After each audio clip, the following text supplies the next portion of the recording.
Changes are being made to how some property listings are being advertised and to who.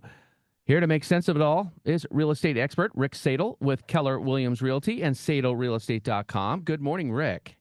Hey, good morning. So get us up to speed, if you can, please, regarding the Clear Cooperation Policy from 2019 and the changes that were recently made. Yeah, well, the Clear Cooperation Policy was instituted by the National Association of Realtors in 2019. And what it was an attempt to increase transparency to make sure sellers got their maximum exposure.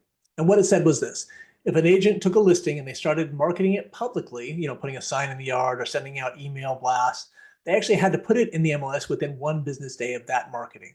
Since the MLS syndicates out to thousands of websites, it would give exposure to all the buyers out there and thus give the sellers maximum exposure, right?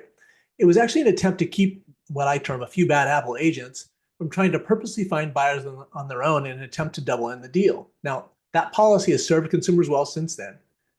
Recently, NAR altered that policy to say that if a seller chooses, their agent can put it in the MLS, but not syndicate it out to all the public-facing websites like Zillow and Redfin and those websites. Okay. Who's in favor of this? What's the argument for it? Well, I mean, and I'm not sure I totally agree, but they give a couple of reasons, right? They say that it could favor privacy. Like, for example, a high net worth individual doesn't want their house advertised except to professional agents.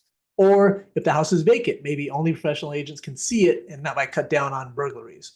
Also, if it wasn't ready for exposure to the masses, like the house wasn't ready yet. Now, I would argue, why would you advertise that at all yet? But those are the reasons they're giving. Got it. Got it. Could this lead to more legal trouble, or could it be bad for consumers? Well, and again, this is only my opinion, but it feels a little like NAR is trying to keep agents at the center of the transaction, right? Be the gatekeepers of the information.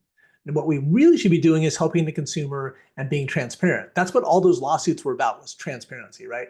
Now, as for consumers, a lot of buyers find the houses they want to look at online and they send it to their agent.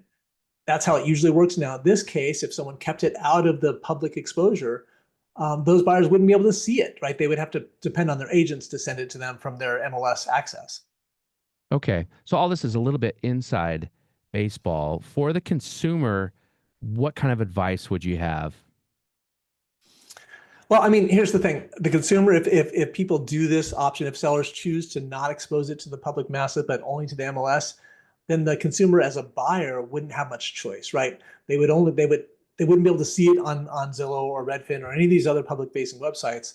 So what they should do is definitely make sure that their agents are sending them these properties, that their agents are keeping an eye out for those specific types of properties.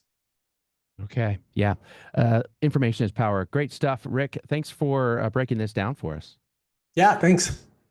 That is Rick Sadle, real estate expert with Keller Williams Realty and SadleRealEstate.com.